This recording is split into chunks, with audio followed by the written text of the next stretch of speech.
Live from the Score Atlanta television studios in North Atlanta, this is Georgia High School Sports Daily, powered by IBEW Local 613.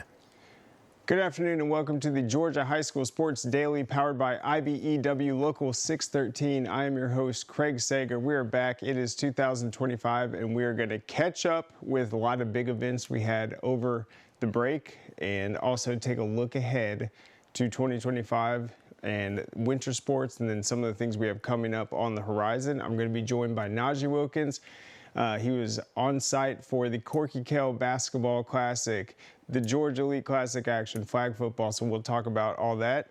And then we also have Tim Scott of the GHSA coming on, and Major Carlberg, who coached in the Georgia Elite Classic. But Najee, welcome on. How was the break?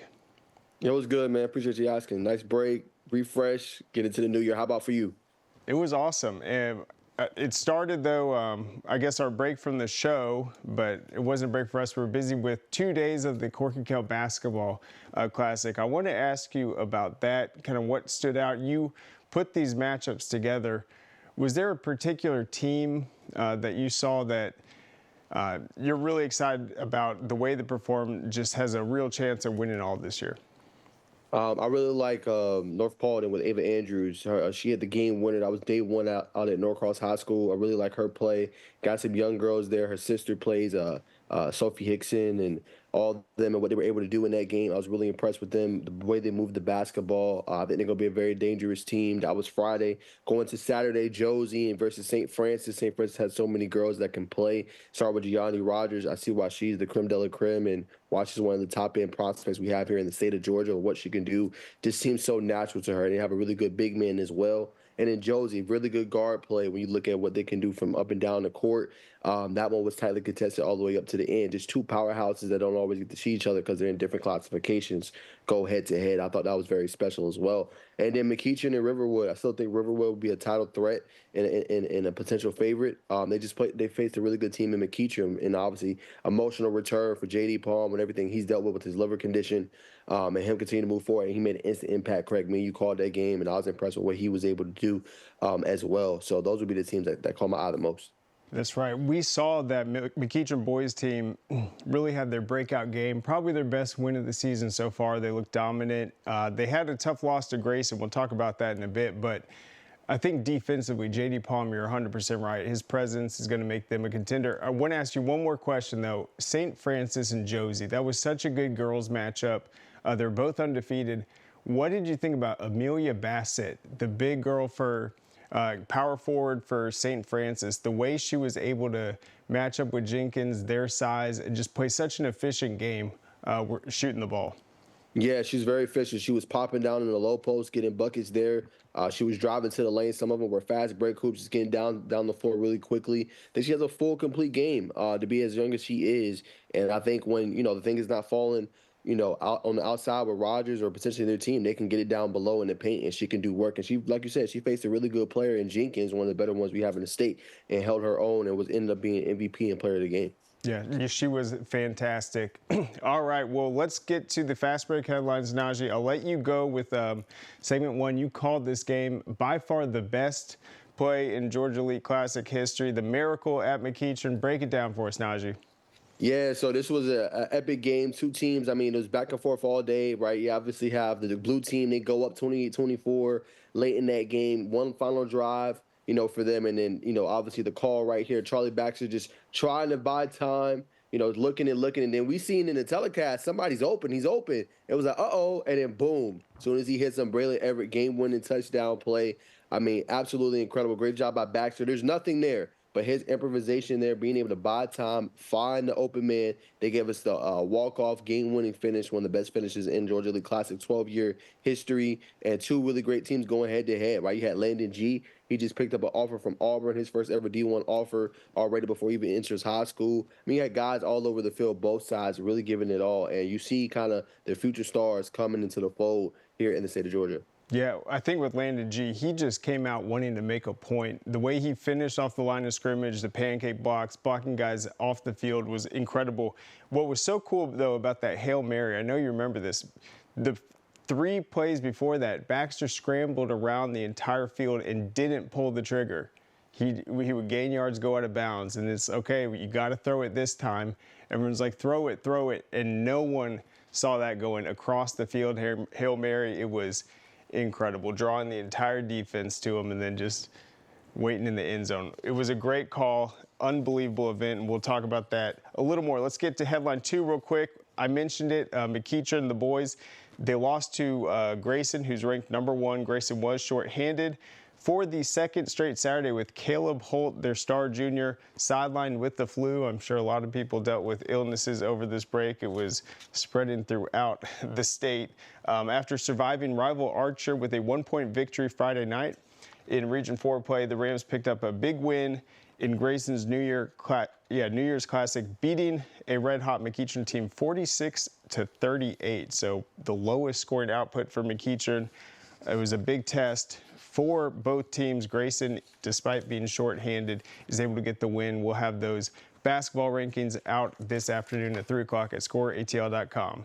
Najee, let's talk about headline number 3 and the Milton Eagles. Yeah, so the Milton Eagles, they were named the Consistence 2024 Public School National Champions. Would have loved to see them actually play against one of the other teams, but they have a rule. When you play 15 games, you can no longer play a 16th game. That's just a high school rule, unfortunately. But, man, I mean, I just want to recap just a phenomenal season. Obviously, I cover 5A pretty closely here. Coach Reeds, I want to give him a shout-out. A phenomenal season overall for them. What they accomplished in that 2-year span is nothing short of spectacular. Great talent all over the field. And, it was not easy. You know what I'm saying? They played a tough national schedule. Like I said, they played American Heritage. They played Buford. They played all these tough teams and never quilted. So I want to give them their props, and they just do. Yeah, and it was a pretty magical team. And when you think about how they won the state championship, the defense locking down in the second half, I mean, that was a fitting end for sure.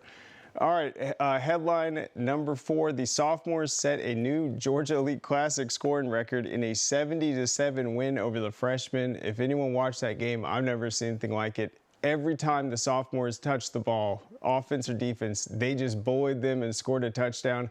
They wanted to run the score up even more.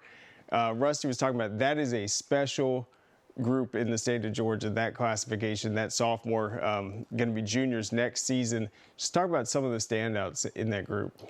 Yeah, I mean, it's so many. It's hard to even start. I mean, you got Ben Muser. He had a big game. I think he had 2 touchdowns in that one. He was phenomenal. Keon Stanford won player of the game. He had, I think, 3 touchdowns in that one. And he's going to be an interesting guy to watch as well going forward, what he can do on the football field. Heavily recruited guy. Max Brown had a pick 6 in that one. He did his thing. I think Teddy Gerard threw a touchdown. I mean, so many names that you could say in that one that really balled out. And that sophomore class, as the coach said, post-game, they are special, and he's going to really miss that group. The only sophomore class to go 2-0, right? They were freshmen. They beat the sophomores, and next year they ended up beating the freshmen. So shout out to them. Very special class we got in the 2027 coming up here that will be juniors next year. Yeah, and that was a talented freshman team they went up against, which is the crazy thing. I still have high hopes for them, but Mooney Gibson, another guy for Cal, that running back, he is so talented. Khalil Charles was the touchdown for the freshman team. All right, headline, the next one. Flag football makes a thrilling debut at the Georgia Elite Classic, a doubleheader. We called both those games. I thought they were tremendous. The underclassmen game was outstanding, 14-0. The seniors was great too. What did you like just about the flag football all-star game? Yeah, I think it was so much fun. I think we got to highlight a lot of good talent here we have in the state, right? We look at Aaliyah Calhoun, what she was able to do for Milton this past year. She was great in the game as well. Ren Chantrell ended up leaving with 2 offers. I mean, that one play she made where she just took the ball straight from the defender, she was falling down. I mean, she was phenomenal in the game as well. Like, we had so many great girls that were just able to get highlighted and show what they can do on the gridiron. Some of them playing their last flag football game ever. So I thought we did a good job of highlighting not only the senior talent, but also highlighting the underclassmen talent and what they can prove going forward. And we had a little mix of everybody in there. So I thought it was a lot of fun. And then another girl I want to ask you about, Alpharetta safety Reagan Washington. She was a ball hawk out there making some incredible plays, really dominating that entire side of the field. What do you think her future is like just in flag football and what she was able to prove? Maybe not even her natural position, going out there, listening to the coaches and just being dialed in. Yeah, she's a special talent too. It's gonna be interesting. She'll have a decision to make of what she wants to do. If she wants to continue in the sport or continue to be multi-sport. I mean, you very rarely can you say a girl can take away one side of the field and be able to just move sideline to sideline as fast as she was moving. So she's going to be a great talent to watch over the course of the years. And Alpharetta, they should be back in that conversation next year. I know Milton is in that convo, obviously, with what they did this year playing Pope, but Alpharetta, with the talent they got, and Reagan Washington and several others, they should be able to compete next year. And we got 1 or 2 minutes left. I wanted to just ask you, we got to talk about the college football real quick. The current playoff standings, I know you have some insight on it. What's your take just on the remaining field? I think it's great. I mean, I know everybody's came for the college football 12 and they're like, man, it's terrible first round. What are we doing? But when we look at the quarterfinal matchups, we really got some great ones. Like when we look at Texas and Arizona State, how many people can say Arizona State was going to play them that tough? Cam Scatterbo and what he was able to do in that game. I mean, almost willed them to victory. That was a phenomenal finish. Quinn Ewers had to come up clutch for them. The Notre Dame-Georgia game was good. Some people didn't like it, but that was a defensive game all the way up until they fumbled the ball. But that Notre Dame defense is dangerous. They are next level. Xavier Watts is that guy.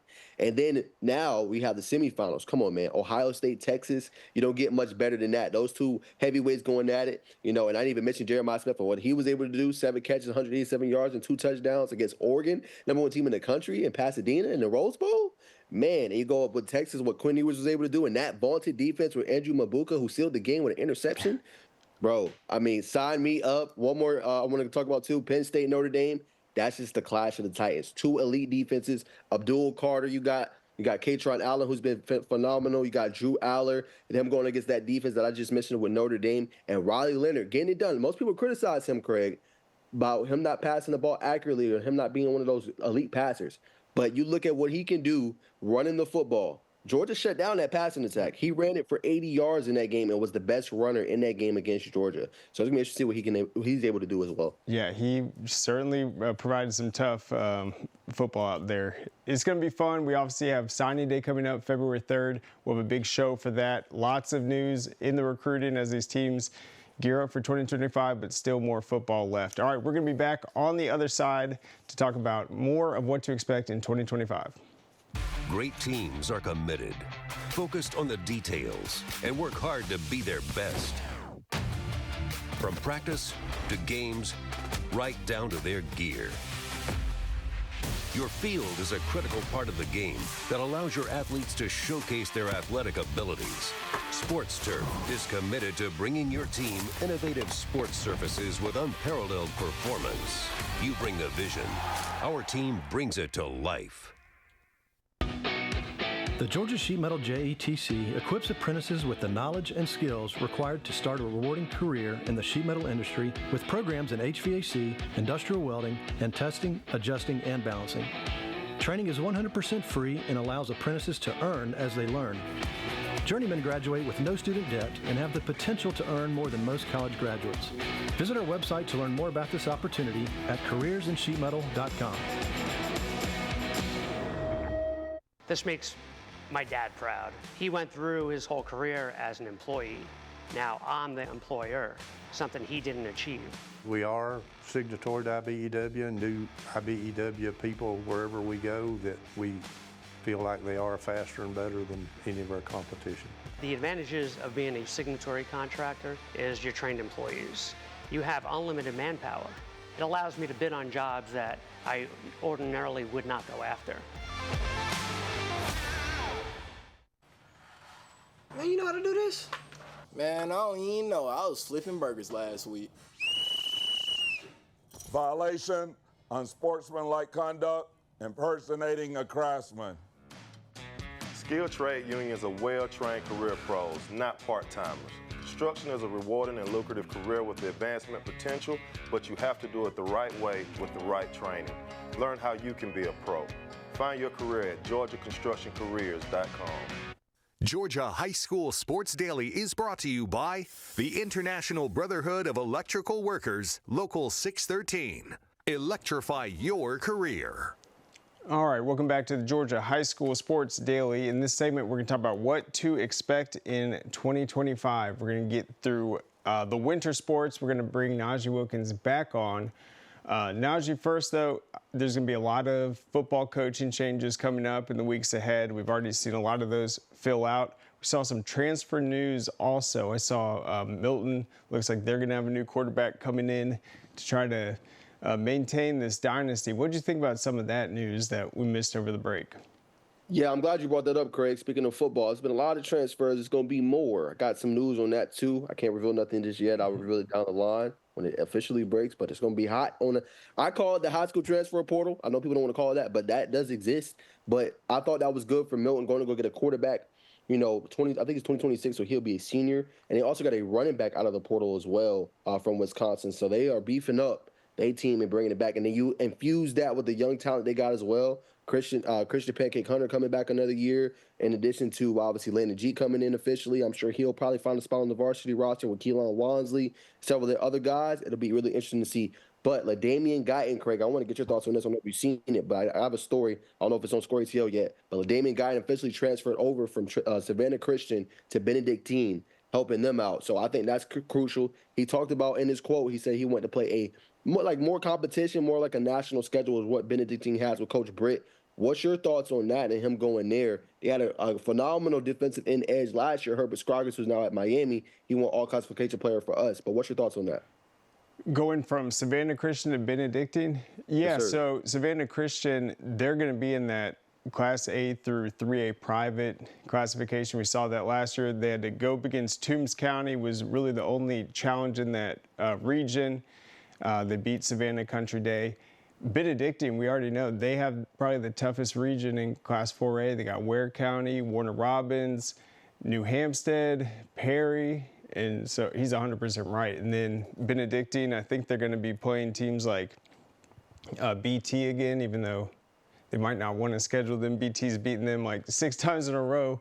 But I think it's 100% right. I mean, Benedictine's a special school. Last year they opened up against Raven Gap. They played Buford. So it's yeah, that's definitely a top program. We've seen how many players they've put onto the next level. You mentioned Herbert Scroggins leading the state in sacks this year. So it's a big decision. That will definitely be a team to watch. And if you watched Benedictine this last year, their quarterback got hurt, and they still made a pretty impressive run. Not many teams can do that. That is for sure. But be sure, as Najee mentioned, we have a ton of news coming up. I can't wait for some of these coaching announcements once they're official. We'll have the story and the inside at scoreatl.com. Let's go ahead and get started with what's in store for 2025, starting with basketball. That'll be one of the first playoffs to get started. February 18th through March 1st, the state tournament. You got the state championships returning to Macon March 5th through 8th. Semifinals will all be held at different sites. I think for me, Najee, the thing I'm interested in this season for basketball, we saw it with football, is what's this new Class A through 3A private classification going to look like? A lot of teams that typically one would be in A private, one would be in 3A. Now they're going to have to go up against each other.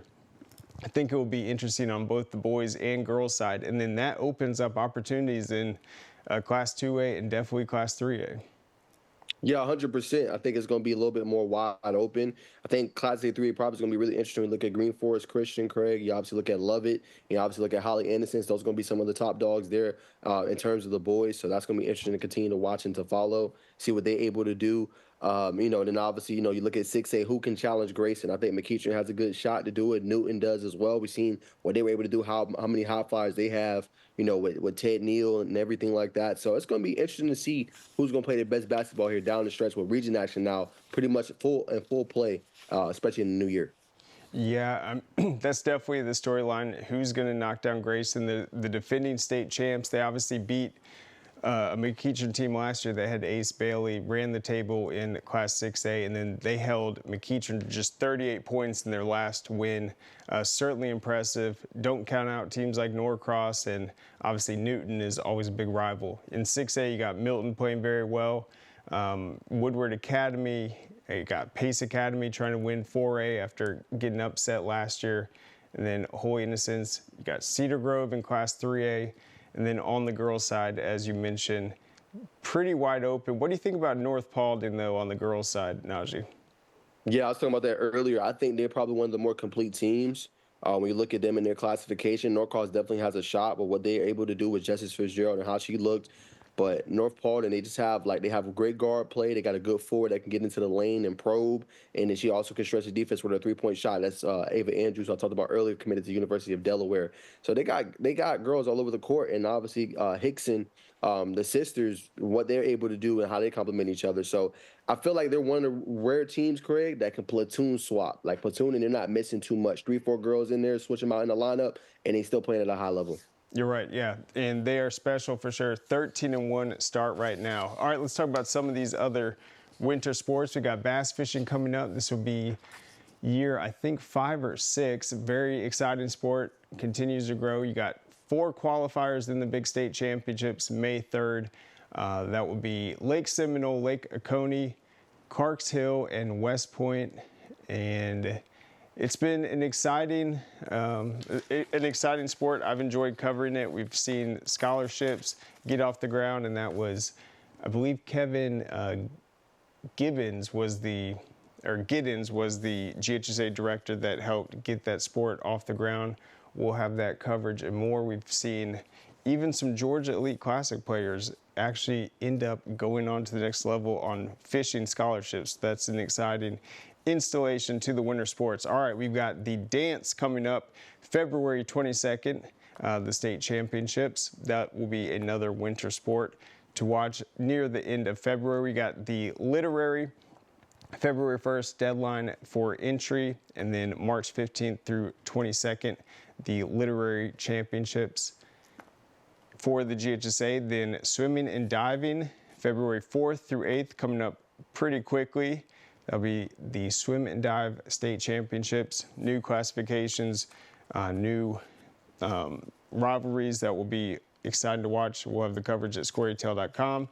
And then the wheelchair basketball will be the same week as the basketball state championships, March 8th, the adaptive wheelchair championships. And then wrestling, we've got the duals and the traditionals, January 17th, 18th, 24th, and 25th. That is the team duels. That is where each team qualifies guys from each weight class. The traditional you see, that's the second one. That's where you qualify individuals, so you are not guaranteed the spots. Depth is obviously important in both of them. We'll see who's able to establish themselves in that. Obviously, there's girls wrestling now. We saw Carrollton win their first ever state title last year. Najee, what sports are you looking forward to in winter? Just kind of seeing unfold. I think wrestling is always interesting to me, just seeing some of these familiar faces. Yeah, I think wrestling is always really fun, seeing who comes out on top. I feel like every year there's always an upset or a team that you never expect that can make a deep run. I think, Carrollton obviously had a great roster this past year, but their run, and I think they won duels, and I think they were top, or they might have won individuals as well. So they were phenomenal this year. And then next, I really want to see who comes out on top swimming and dive. Like, I think there's always great athletes that come across our state, and they do it year round. There's never a break. Now, I know obviously they do it here for the winter, but they also do, AAU as well, and they swim there. So I think that's always interesting to see who has the fastest times, the 100-meter, whatever it may be, the breaststroke, the freestyle. It's always phenomenal athletes all over all over our state. And then you see teams that dominate usually, like a Marist, a Westminster, a Lovett. They always dominate in the course. So can't wait to see this year for swimming and dive as well. Certainly, and we will have guests from all those sports to come on the show to talk about for sure. And then with wrestling, man, that is such an impressive sport to me. Just seeing guys like Sammy Brown back in the day, just going straight from football to taking guys down on the mat. And so Jefferson, they're going to be a powerhouse. And obviously Camden County has the most success in Georgia's highest classification. We'll see if anyone can knock them down. But we'll go ahead and take one more quick break, and we'll talk to Tim Scott from the GHSA on the other side about what is coming up in the winter sports.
Georgia High School Sports Daily is presented by GeorgiaConstructionCareers.com. Transform your future today. And by Smart Local 85. Sheet metal is a smart move. Welcome back to the Georgia High School Sports Daily. Right now we're going to check in with GHSA Executive Director Tim Scott.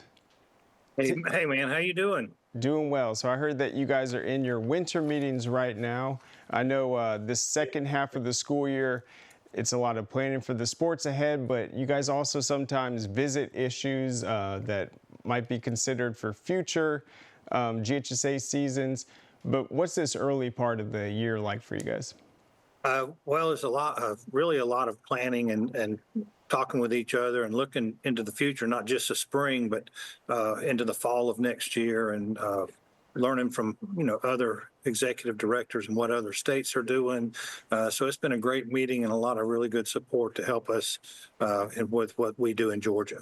That's right, and we just previewed some of the events we have coming up in terms of the winter sports, where the championships are going to be played. Obviously, the venues are set, but usually these first couple of months go by pretty quickly. So is that what you guys start out with, looking at some of the venues and working with them to make sure you guys are ready to go? Yeah, we've got most of the venues ready. We've got swimming state championships coming up, our team duels, our individual wrestling, basketball, of course, boys and girls basketball. But, it's amazing, too, because by the end of January, early February, we'll be started with our spring sports, soccer, baseball, tennis, golf, those kind of things. Yep, and so those will be started. And then another thing that's a year-round process for you guys is growing these sports, especially some of the new ones. I want to ask you about flag football and the continued growth and some of the grant opportunities that are out there.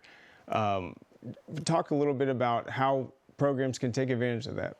Oh, absolutely. First, I'm tip my hat to the Arthur Blank Family Foundation and the Falcons and the support that they have given us with, just football in general, girls flag football as well. Those grants, I believe they opened up today. I believe January the 6th. And it's an opportunity if they don't have a team to fill out a grant to receive funds to help get one started. And then if they already have a team, they can fill out a grant to help support what they already have. So super excited about that.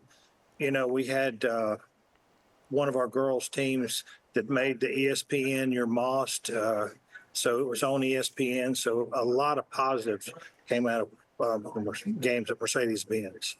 And I actually did a story a couple years ago on the First Stick lacrosse program. That was a similar grant where teams, the opportunity was there. If they wanted to get a program, they would apply for the grant, they would get it, they would supply them with equipment that first year and get them off the ground. I guess the other thing that you would need with like a flag football grant, obviously the coach has to be in place, but how easy does it make it just once the grants given to the school for them to be able to build that program, get the coach to come in?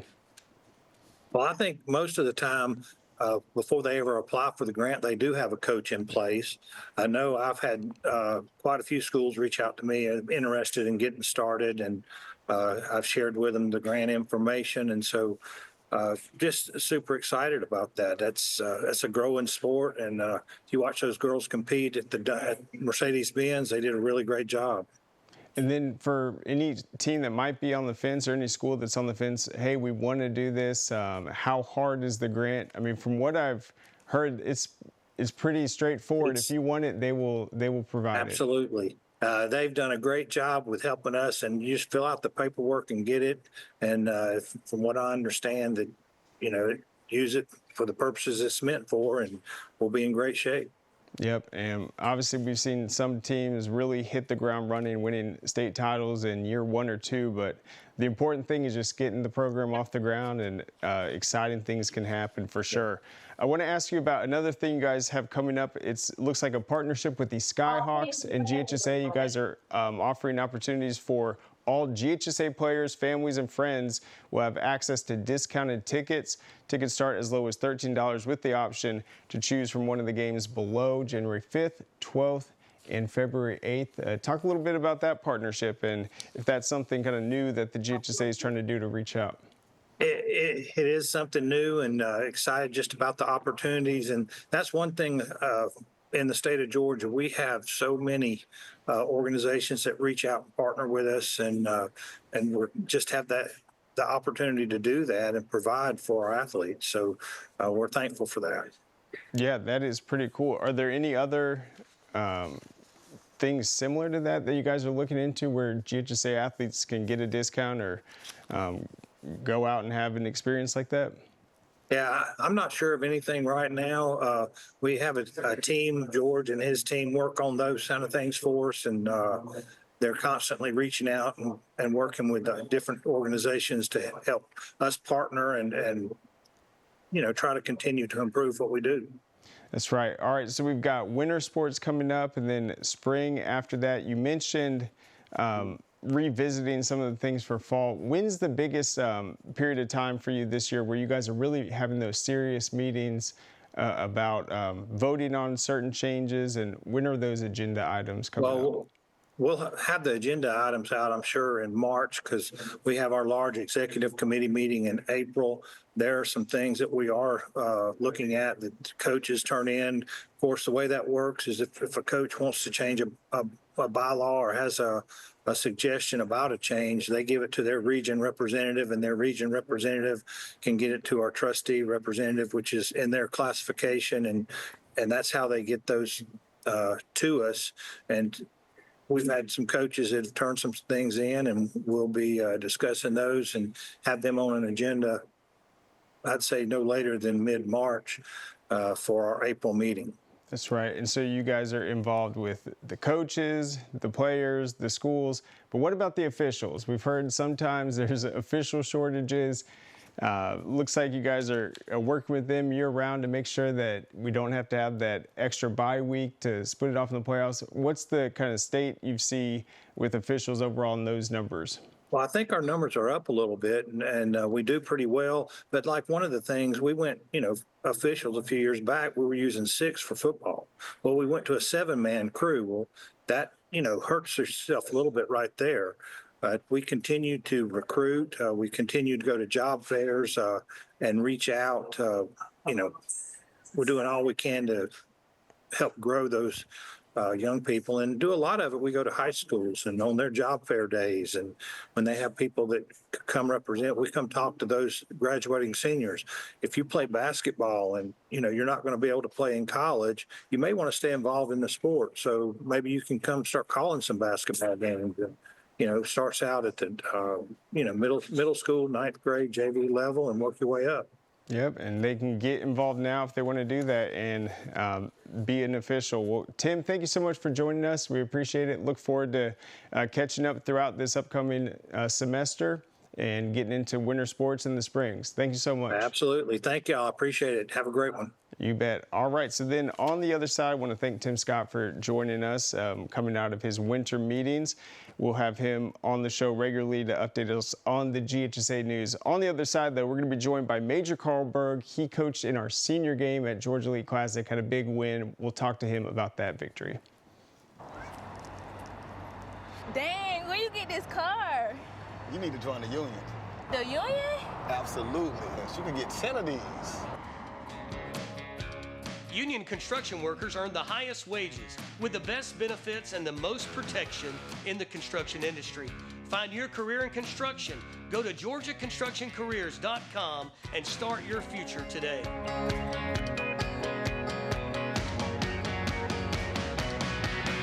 A journeyman with Local 85, when you turn out, you can be hitting 6 figures. Hey, I have your back, you have my back. We're gonna do this together. We're one for all for one. College just wasn't for me.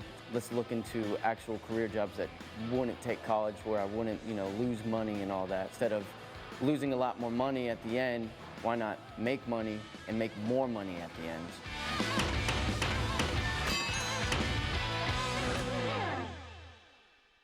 The Mechanical Trades Institute is an opportunity towards personal financial freedom through hands-on and rewarding work. Our school is completely free and gives apprentices the knowledge and skills required to gain access to a lifelong career path. Apprentices learn pipe fitting, plumbing, mechanical service, and welding. They earn money as they learn and graduate with no student debt. Start a career with the Mechanical Trades Institute and change your financial future. What happens after you graduate? Will you go to the next level? Will people have your back in the heat of the battle? Will you still train like a champion in pursuit of greatness?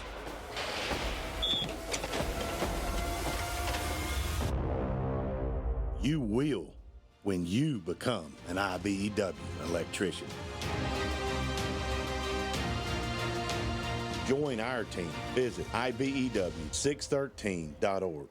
All right, welcome back to the Georgia High School Sports Daily. Right now, we're going to be joined by Coach Carlberg, who is at Georgia Elite Classic for the senior game, coaching the Gold Team to victory. Coach, how's it going? It's going good. How are you doing? Thank you for having me on. You bet. So that was a very fun Georgia Elite Classic, some exciting games. The senior game was very close the entire time, very enjoyable game to watch, some special talent in it. What was it like just managing that roster once you were able to meet them at practice and being able to get them to come together? Oh, it was a fun time. You know, it was a great group of young men, hardworking group, fun group to be around, competitive group. You know, we had a lot of several competition periods, and they really took it to heart. And, you know, we preached about competing, but also having fun at the same time. And I thought they did a great job doing that the whole time, and got it done on Saturday, which I'm really proud of them for doing that. Yeah, and I mean, these guys are obviously seniors. They put in so much work throughout the years. You understand that this is an opportunity for them to go out there one more time and show them stuff. So it had to mean a lot to be able to celebrate that victory. Who were some of the guys that just in that short amount of time you're able to really get a good look into what type of player they have been at the high school level and guys that stood out to you? Well, for one, I've got to go ahead and say Ryan Dean. You know, he's the MVP of the game, quarterback. We threw for just under 100 yards, but he was really competitive the whole week. I mean, he came in and, you know, it speaks a lot about your character when you're able to come in and to a group of peers who you've never met before and really take control and take charge. And he was a great leader for us, as crazy as that sounds, over the 2 days we had him. And he did a great job in that game managing and making plays for us down the stretch when it mattered. And then on the defensive side of the ball, I got to say Zamarian Hudson, who was a defensive lineman for us, came off the edge. He had about 2 or 3 sacks, caused havoc all week, and did a great job with his high motor and relentlessness in the game.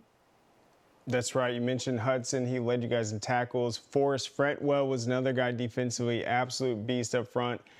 Cameron McGee. I want to talk about offensively, though. Watching that game, you guys came out and tried to establish the run. You were very successful in that. So you had the run game going the entire time. But then as the blue team started answering, you guys got the receivers involved also. What did you see just from the 2 quarterback situation? J.D. Trail playing great, Ryan Dean also just being able to make plays, how they were able to just keep you guys moving.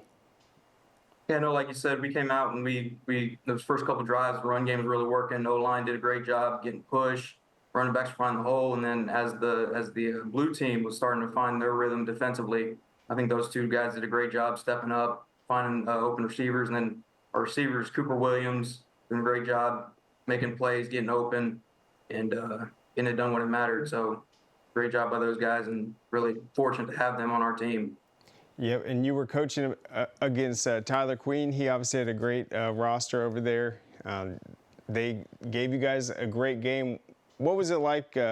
What's your relationship like with Tyler Queen? What did you say to him kind of after the game? And what was it like going up against him? Well, that was actually the first time we'd ever met, you know. So, but it was great meeting him. You know, both of our fathers are in this business, coaches for a long time. It's great getting to know him. He's a great coach. They do a great job over there at North Cobb offensively. They're 10-1 record. You know, year in, year out, they're always a contender. And, you know, we talked, you know, throughout the week a couple of times about this and that. But, you know, he's a great coach, and I look forward to, you know, building that relationship with him.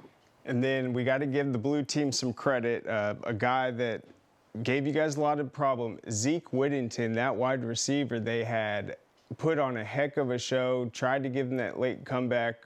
What impressed you just about his game, route running, just what he was able to do? Yeah, like you said, his ability to get in and out of his breaks, his route running, getting open, and his explosiveness, in the short field was incredible. He gave us some fits down in the red zone, long yardage, you name it. So he was definitely a hard guy to keep up with. They got him involved in the run game on a couple of jet sweeps. So he had a great game, and he's a great player. Yep, he had that late touchdown to bring them within 4. You guys clinched out the victory, though. Great play down the stretch by your quarterback, Ryan Dean, as we mentioned. For people that don't know, you're obviously at North Gwinnett right now coaching. How many years have you been into coaching? So this past year was my 6th year coaching. This will be my 7th going into this next fall. Okay, and so we talked to your dad. He was a little nervous. He believed in you. He thought you'd do a great job, but just watching you out there, knowing it's a lot to try to be a head coach during one of these all-star games. But what was just the overall experience like, not the game itself, but just being able to hang out with the guys in the hotel, the bus rides, just some of the maybe small talk and trying to take advantage of that time with them? Yeah, no, it was a great opportunity. It's a little bit different being a position coach. You're over a wider group of guys, so you got to, reach out and build more relationships on the team with the players. And then we had a great staff. It was great working with those guys. A lot of relationships that I've built over the 6 years I've been doing this. And, it was a great opportunity to continue to connect with them and build those relationships.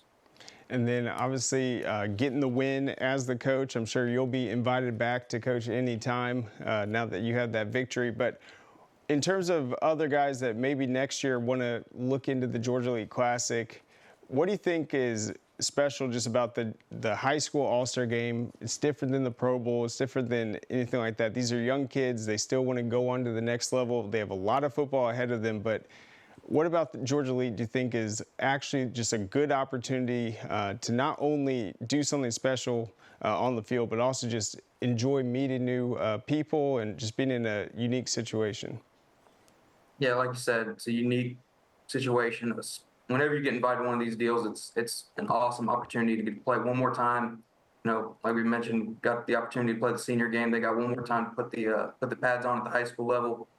And, I just think it's a great opportunity for not only go out and play football, but you also get broadcasted on a regional television. They get a wider audience. It's not, you go to Keatron High School and you play there and, you put it on tape. It's being broadcasted live. And it's just a great opportunity to get more exposure and just, play one more time. There's really no pressure in this game. They played these last 4 years, region state titles, and then all of a sudden you play this game and it's really just enjoying the game, which you've put in the last 4+ years. You bet. And then I want to ask you about North Gwinnett. You guys had a phenomenal season this last year, one of the best teams in Class 6A. Have a lot of excitement building around with Coach Godfrey there. What's special about North Gwinnett, and what do you like just about the way the program's moving? I think the most special thing about North is the community. It's a real family atmosphere, and I know that everybody says that and how cliche it is, but it is. Friday nights, everybody comes to the games. It's a packed house every week when you play here at Tom Robb. And, I've got the pleasure of being here for 10 years as I also got to play here my high school days.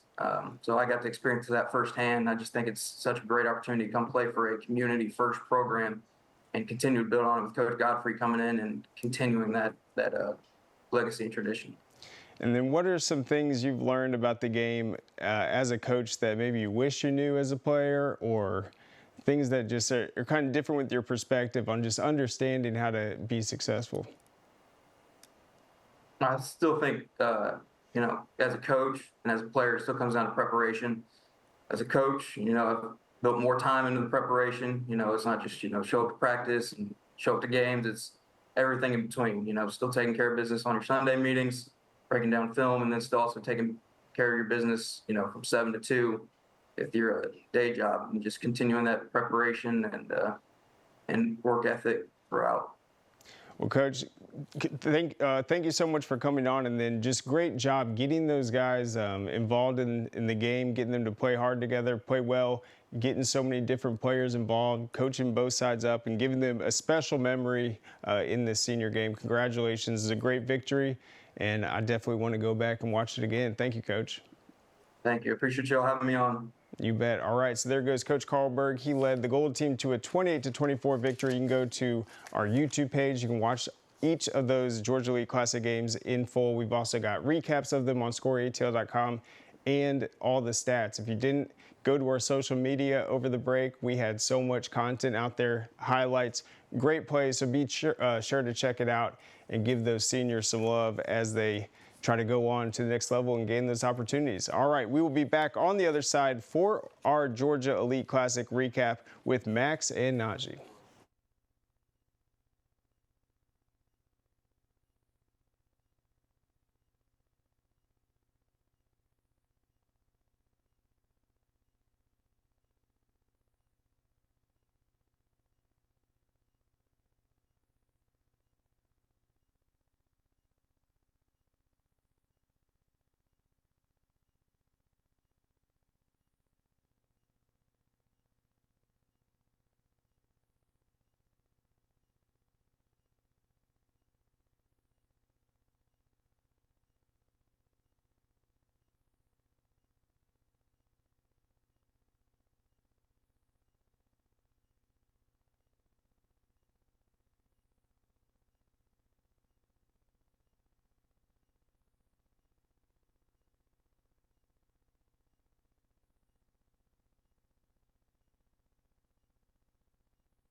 All right, welcome back to the Georgia High School Sports Daily. It's segment 5. We're going to break down the Georgia Elite Classic. I'm joined by Max. We'll have Najee on in a second.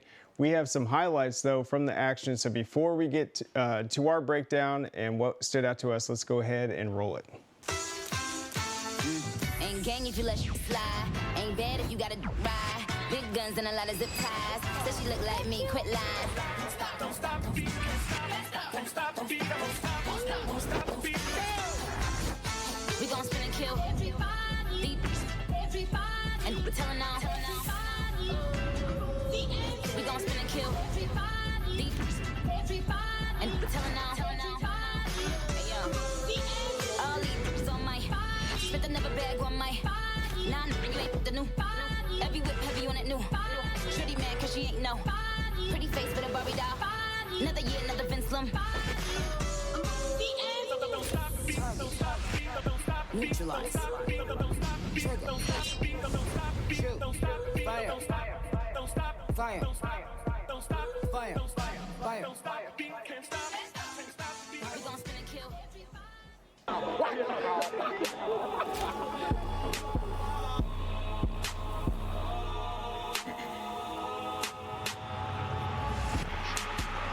I got good credit in the streets and hero down. I was the neighborhood hot boy, I'm the hero now. I was taking risks before I wrote a rap. I picked 20 that smelled the best and then I brought them back. I really got mine from the dirt, these bought their name. I sent money to the jails before I bought my chain. 150 in all cash, I still ain't got no deal. They keep saying I'm the ticket, I'm in the pocket still. I need 7,500 before the party start. I got PTSD, don't put the car in park. What you know about bunk beds and Project Heat? Done me beat on quarter headshot, thought that I was sweet.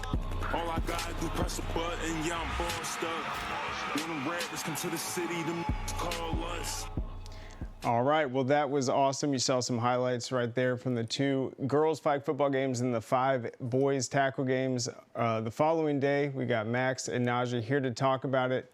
Max, I want to go to you. We've already heard from myself and Najee. Sure. What was it like just those 2 days, just seeing all the games? So that was my first ever experience at the Georgia Elite Classic, and it was a great experience. It was just something different than from what I've seen before. It's very impressive that coaches and players, that they can be there for just 2 days and they can build a team like that with coherence and, like, how do you say it? If they were a cohesive group, they're really together, and throughout the 2 days, it's just a great product that they put on. Very impressive to do in just a short amount of time. Right, and to that point, I want to ask you about the middle school kids. Sure. You had some big 7th graders, big 8th graders. What did you think just looking at some of those young guys, how bright some of their futures are? I mean, you took the words right out of my mouth. The future is very bright for the state of Georgia, especially with the middle schoolers. I mean, we saw it in that 8th grade game, just how unbelievable some of those plays were, and then the final ending of that as well. Couldn't have asked for anything better. That's right. And then, Najee, we called the 7th grade game.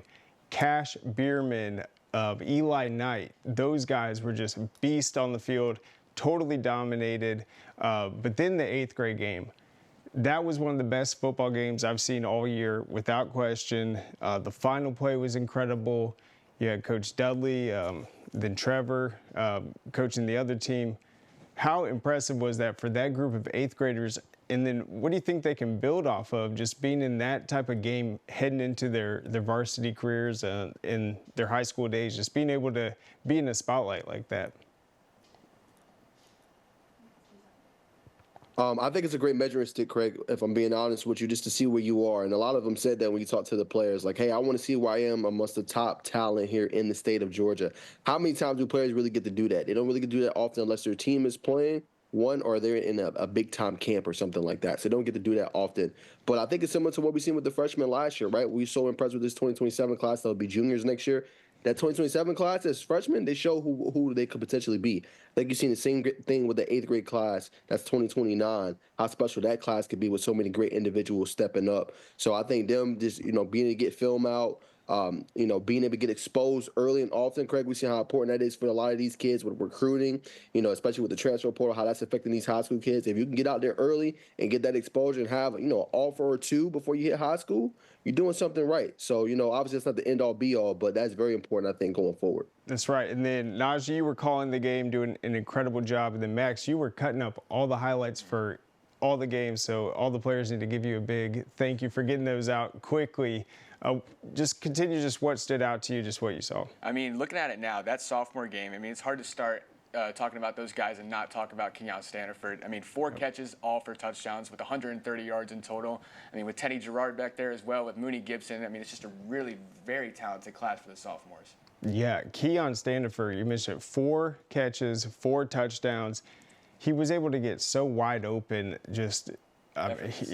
as just a sophomore, he could go up against anyone. He would have dominated any game, I feel like. The fact that he's only a sophomore would be really impressive. Najee, I want to get your final take. Just anything we haven't covered with Georgia Elite, what you saw, some guys you wanted to shout out. Yeah, for sure. I want to go to the junior class here real quick. I thought they played a phenomenal game as well. That's when they came down towards the end. Craig Dandridge had a game, and that one 3 touchdowns for him. He really put some impressive tape out there for himself. He ended up getting an Arkansas offer here recently, so obviously put together some great film. So I love to see that. Quarterback play I thought was really good. I also want to give a shout out real quick to the seniors. Their final game ever playing, I thought they put out a solid game as well. Some good film for them. Obviously, a lot of the Cedartown players coming up big time. DeMarcus Gardner was a junior. I wanted to mention him as well for what he was able to do in that game. But the seniors, man, what they were able to do, I thought was phenomenal. Back and forth contest. The running backs looked really good on both sides of the ball. Chance Booknight had some great plays out there, what he was able to do. So I want to give them a shout out for what they were able to accomplish as well. Yeah, Craig Dandridge was impressive. I remember Rusty said something to you at the end of it. He said the receivers throughout the entire weekend were unbelievable. Craig will obviously be one of the leaders for this Cambridge team moving forward. But yeah, great all-around event. It was year 12 for the Georgia Elite Classic. I thought the flag football was such a great addition to it. I can't wait next year to see just the teams continue to grow. Girls know. You saw the highlight tape, just what that means to play in that game. It will be very exciting. But Najee, Max, thank you so much for joining us. We'll be back, obviously, tomorrow, the rest of this week at noon with the Georgia High School Sports Daily. We have more coverage at scoreatail.com. Be sure to check it out. And Happy New Year, guys. Hey, is the power off on this? I don't know. Just take it off. Safety violation, unsafe work conditions. In the construction trades unions, safety is our highest priority, and we train you to recognize and speak out on unsafe working conditions so that everyone arrives and goes home safely. Learn about careers in construction at georgiaconstructioncareers.com. Beginning the morning you opened your eyes, we spent every waking moment preparing you for the day you'd leave our nest. Whether it's driving to practice or helping with homework, it's all prepared you for, what am I going to be when I grow up? Will you be ready? After much thought, I made my decision to take my talents to the IBEW Local 613. The International Brotherhood of Electrical Workers is not simply a job, it's a career.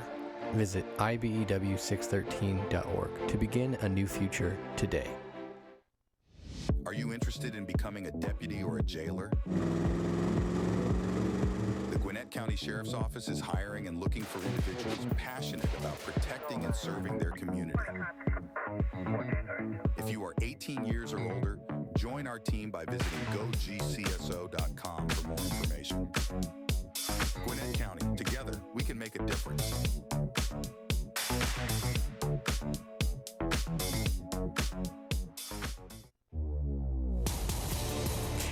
Basic combat training is a 10-week experience that will challenge you both physically and mentally. Each phase of your training will introduce you to new soldier skills, building and advancing them along the way. You and your fellow soldiers will work as a team to accomplish each mission, overcome each obstacle, and earn the right to wear the black beret of an Army National Guard soldier.